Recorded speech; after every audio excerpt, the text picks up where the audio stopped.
ప్రజానాయకుడు ఎప్పుడూ ప్రజల సంక్షేమం అభివృద్ధి గురించి ఆలోచిస్తాడు. ఏపీ సీఎం వైఎస్ జగన్ మాదిరిగా కుట్రలు వెన్నుపోట్లే శ్వాసగా జీవించే వ్యక్తి. రాజకీయాలు కూడా కుట్రపూరితంగానే సాగుతాయి. టీడీపీ అధినేత చంద్రబాబు మాదిరిగా ప్రజల గుండెల్లో నిలిచిన వైఎస్ జగన్ను ఎదుర్కోవడం సాధ్యం కాదని చంద్రబాబుకు అర్థమైపోయింది. ఇప్పుడు కాకపోతే ఇంకెప్పుడు అధికారం దక్కదనే విషయం కూడా చంద్రబాబుకు తెలిసిపోయింది. అందుకే రోజుకో రకంగా కుట్రలు చేస్తూ సీఎం వైఎస్ జగన్పై దుష్ప్రచారం చేస్తూ ఉన్నారు. ఇందుకు వైఎస్ జగన్ కుటుంబంలోని కొందరిని పావులుగా వాడుకుంటున్నారు. వెన్నుపోటు బాబు కుట్ర రాజకీయాలపై కేఎస్ఆర్ విశ్లేషణ చూద్దాం. All of the leaders, politicians, Chandrababu Naidu garu or Pawan Kalyan garu, Raghuram Krishnaraj garu, Lokesh garu, Mahasena Rajesh garu or మాజీ మంత్రి వైఎస్ వివేకానందరెడ్డి కుమార్తె సునీత ఢిల్లీలో మీడియా సమావేశం పెట్టి మాట్లాడిన తీరు, ఆ సందర్భంగా తెలుగుదేశం పార్టీలోని వారికి, చివరికి పార్టీ ఆఫీస్ అటెండర్ స్థాయిలో ఉండే నేతలకు సైతం ధన్యవాదాలు తెలిపిన వైనం, అలాగే ఆ మీడియా సమావేశానికి హాజరైన ప్రతినిధులు కేవలం టీడీపీకి ఉపయోగపడే ప్రశ్నలు వేసిన పద్ధతి, ఇవన్నీ గమనిస్తే ఒక విషయం అర్థమవుతుంది. సునీత కేవలం తన తండ్రి హత్య కేసు గురించి కన్నా తెలుగుదేశం పార్టీకి ఏ రకంగా ఉపయోగపడాలన్న లక్ష్యంతోనే మాట్లాడారని తేలిపోతుంది. ఈనాడు పత్రికలో సునీత మీడియా సమావేశం వార్తను ఒక పేజీన్నర పరిచారు. ఆ మొత్తం చదివితే ఆమె తెలివి తక్కువగా చేసిన ప్రకటనలను ఎడిట్ చేసి పాఠకులను మోసం చేశారన్న సంగతి కూడా అర్థం చేసుకోవచ్చు. తన తండ్రి హత్య జరిగిన తర్వాత ఆమె మాట్లాడిన మాటలకు ఇప్పుడు చెబుతున్న అంశాలకు మధ్య ఎంతో తేడా ఉంది.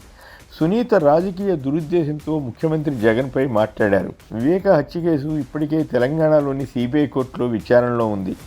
దీనిలో ఏపీ ప్రభుత్వం జోక్యం చేసుకునే పరిస్థితి ఉండదు. కడప ఎంపీ అవినాష్ రెడ్డి తండ్రితో పాటు మరికొందరు జైల్లోనే ఉన్నారు. సిబిఐ ఛార్జ్షీట్ కూడా దాఖలు చేసింది. ఇక జరగవలసింది కోర్టు విచారణ మాత్రమే. దీనికి జగన్కు ఏమి సంబంధం ఉంటుంది?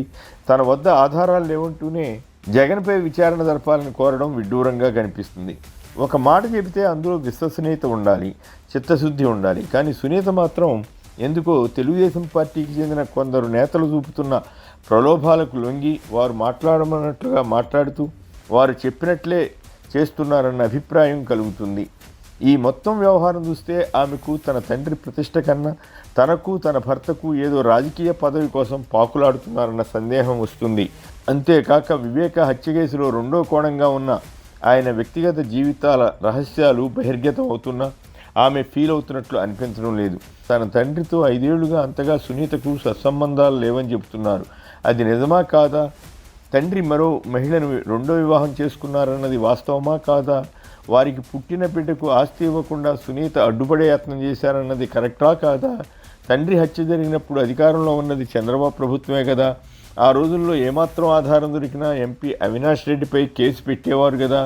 అప్పుడు ఎందుకు అలా చేయలేకపోయారో చంద్రబాబును సునీత ఎందుకు ప్రశ్నించలేదు?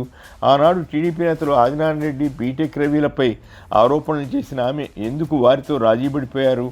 అసలు తన తండ్రిని తానే హత్య చేశారని చెబుతున్న దస్తగిరిని మాత్రం ఎందుకు సునీత రక్షిస్తున్నారు? అతనికి బెయిల్ వచ్చేందుకు ఎందుకు సహకరించారు? అసలు చంపిన వారినే తన వద్ద పెట్టుకుని ఇంకెవరిపైనో ఆరోపణ చేయడం రాజకీయం కాకుండా ఉంటుందా? ఆమె తండ్రి పట్ల ఏమాత్రం అభిమానం ఉన్నా ఇలా చేయగలుగుతారా? తన తండ్రి హత్య జరిగి 5 ఏళ్లైనా ఎందుకు పూర్తి కాలేదని ఏపీ ప్రభుత్వాన్ని ప్రశ్నించడంలోనే ఆమె దుర్బుద్ధి కనపడుతుంది.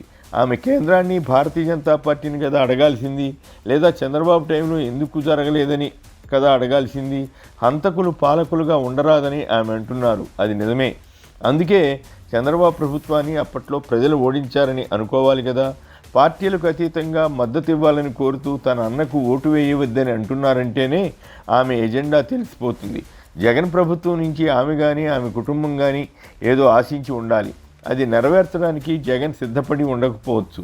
ఆ కోపంతో టీడీపీ రాజకీయ ట్రాప్లోకి వెళ్ళి ఆ పార్టీ వారు సమకూర్చిన లాయర్ల సహకారంతో రకరకాల పిటిషన్లు వేసి ఇన్నాళ్ళు సునీత కథ నడిపించారనిపిస్తుంది. ఆమె మాదిరే సొంత చెల్లెలు షర్మిల కుటుంబం కూడా జగన్ ప్రభుత్వం నుంచి ఏదో ఆశించిందని, కానీ జగన్ అంగీకరించలేదని, తత్ఫలితంగానే ఆమె కూడా అదే రీతిలో రోడ్డెక్కి రాజకీయం చేస్తున్నారని తెలంగాణ వైఎస్ఆర్టీపీ నేతలు ఆరోపించారు. ఇక్కడ ఒక విషయం అంగీకరించాలి.